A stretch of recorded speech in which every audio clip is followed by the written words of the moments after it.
Welcome back to Crawford-Clark Close-Up's review of all the James Bond movies in this illustrious series in the build-up to the highly anticipated 25th film, No Time to Die, in April 2020. In the summer of 1979, the 11th Bond adventure Moonraker took audiences on a globe-trotting adventure culminating in space. The series had finally gone to the extreme. The decision was quickly made that the next film, For Your Eyes Only, would need to strip back the excess, reduce the budget significantly, and bring Bond back down to earth. Within a few months of the premiere of Moonraker, English novelist and screenwriter Ronald Hardy delivered a 160-page treatment for Your Eyes Only, centering around a conventional, episodic, gadget-free thriller with a megalomaniacal Egyptian businessman called Craig trying to spark a natural disaster via nuclear waste. This larger-than-life villain immediately bore a close resemblance to Stromberg in The Spy Who Loved Me and Drax in Moonraker. Hardy's plot is anchored on a young woman called Julia Havelock, whose parents are killed by an assassin named Gonzalez. Her quest for revenge leads her into Bond's path due to her relationship with 006, whose funeral opens the story and whose death Bond is ordered to investigate. The majority of Hardy's plot was scrapped, and Bond's screenwriting veteran Richard Maybaum came on board to tidy up the story. Richard Maybaum and Michael G. Wilson would shape the Bond of the 1980s with a 72-page treatment dated April 14, 1980, which focused on the film's MacGuffin, the ATAC device. Julia Havelock is also renamed Melina. The plan was in place for the first unit to shoot around Corfu for 5 weeks, followed by a week in Meteora. Then, after 10 weeks filming at Pinewood Studios, the shoot would move to Cortina d'Ampezzo in Italy for the winter locations on the film. Principal photography on the 12th James Bond film began on September 15, 1980 at the Villa Silvia in Canoni, Corfu, to capture Gonzalez Villa, where Melina gets her first piece of revenge for the murder of her parents. Filming here ran for 4 days. On September 19th, the first unit moved to St George's Beach on the southwest of the island to film Bond and Countess Liesl, or at the time, Mrs. Pierce Brosnan, Cassandra Harris, being ambushed by Locke and his cronies. The assassination of the Havelocks was filmed on September 23rd, 1980 on Kalami Bay on the northeast of the island, and the second unit would film segments of Bond and Melina's escape from Gonzalez Villa in the Deux Chevaux over the next couple of days. Driving stunt arranger Remy Julien would supervise this leg of filming. The moment that got plenty of laughs from audiences, where one of Locke's men ignores the Lotus's burglar protected sticker on the car window, was in the can on September 29th. For Your Eyes Only is based on 2 of Fleming's short story collections, Risico and For Your Eyes Only. The Keelhaul sequence from Fleming's Live and Let Die even makes its way into this film and provides a great action sequence as we approach the film's third act. Previously a second unit director and editor on the Bond series, John Glenn has a meeting with Cubby Broccoli and is quickly offered the job of directing Bond for a new decade. Glenn would see Bond through 2 actors and 5 films for the duration of the 1980s and made an invaluable contribution to the continued success of the series. Ken Adam parted company with the Bond series after Moonraker and was in America at the time of filming Eyes Only, so Peter Lamont, who had worked in design on the series since the early days, was promoted to production designer. Cubby was very insistent, however, that the production budget for Eyes Only would be a fraction of the gargantuan total afforded Moonraker. Producer Michael Wilson explained that Eyes Only was first and foremost an attempt to retreat from the excesses of Moonraker. Bond should be using his own intelligence and ingenuity to get out of difficult situations, relying less on gadgetry, which arguably works in Eyes Only's favour. This is a tighter, richer story in the vein of the Bond thrillers of the 60s, like From Russia and Majesties. In fact, the narrative of For Your Eyes Only closely mirrors that of From Russia with Love. Both films are Bond searching for a decoding machine, the ATAC and the Lector. In From Russia with Love, Bond thinks the Russians are the bad guys until he discovers it's Spectre that he's fighting. In For Your Eyes Only, the Greek shipping magnate Colombo is thought to be the villain until Bond discovers later that it's Christatos. Both films feature villains with fair hair, and garrote wire is used by Grant in From Russia with Love on his victims and by Locke on Ferrara in For Your Eyes Only. Both of the films have major sequences in the Ionian Sea. The gypsy camp fight in From Russia with Love also serves the same narrative purpose as the attack on the Albanian warehouse in For Your Eyes Only.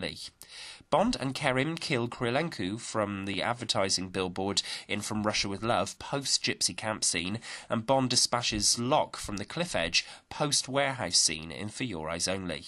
In both films, the lead female character provides Bond with his lead to the MacGuffin, the ATAC and the Lector. Both films have Bond ending the film with a woman on a boat. For Your Eyes Only opens up with, to this point, the most distinctive gun barrel sound in the series. There's a sense of urgency and excitement to opening proceedings this time around that we haven't seen for a while, as the logo opens on Bond taking flowers to Tracy's grave.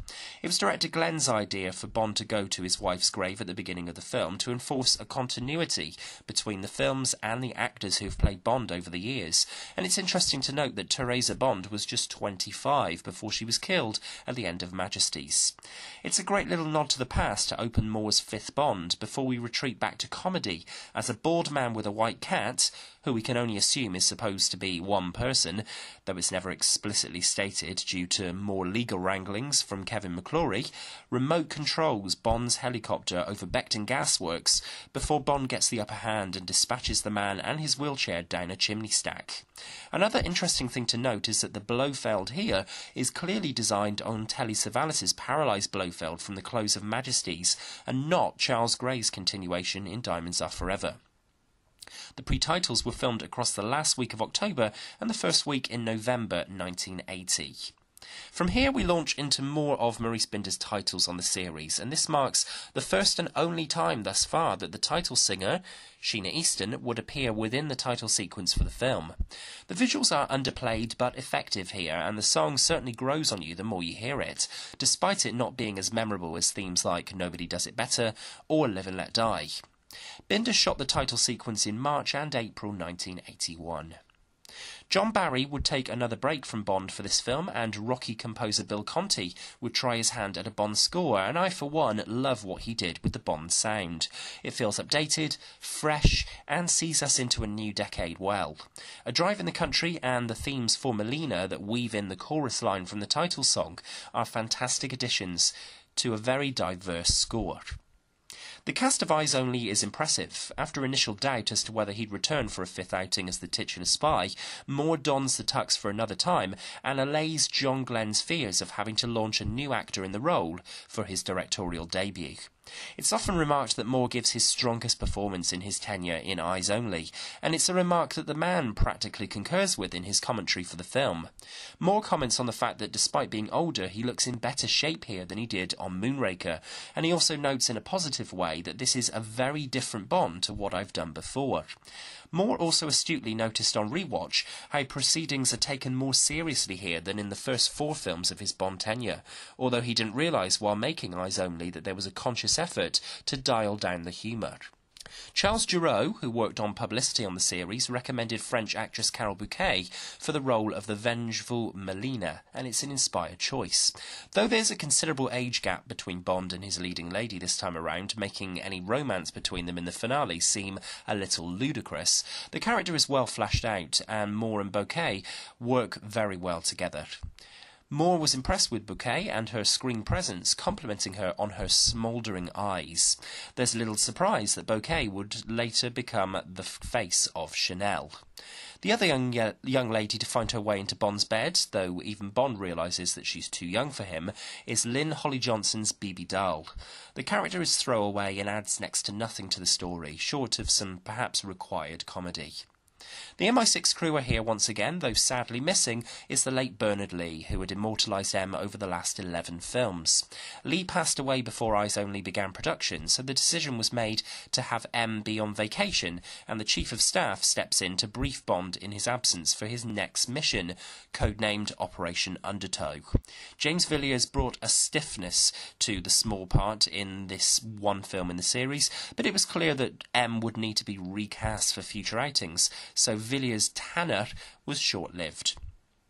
In another sweet nod back to Connery and Lazenby, Moore tosses his hat onto Moneypenny's hat stand for the first time, and Q gets some solid moments, demonstrating the surprisingly accurate effectiveness of the identigraph, as well as reprimanding Bond for sinning as Q meets Bond in the field in a confessionary in Greece, before Q falls foul to one of Bond's tricks in the final scene with the parrot. The MI6 sequences were shot in the second week of November 1980.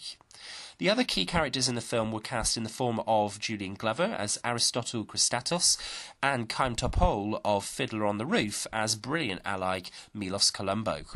Moore has strong chemistry with both actors on screen, and Cubby Broccoli was particularly impressed with the way that Christatos was written.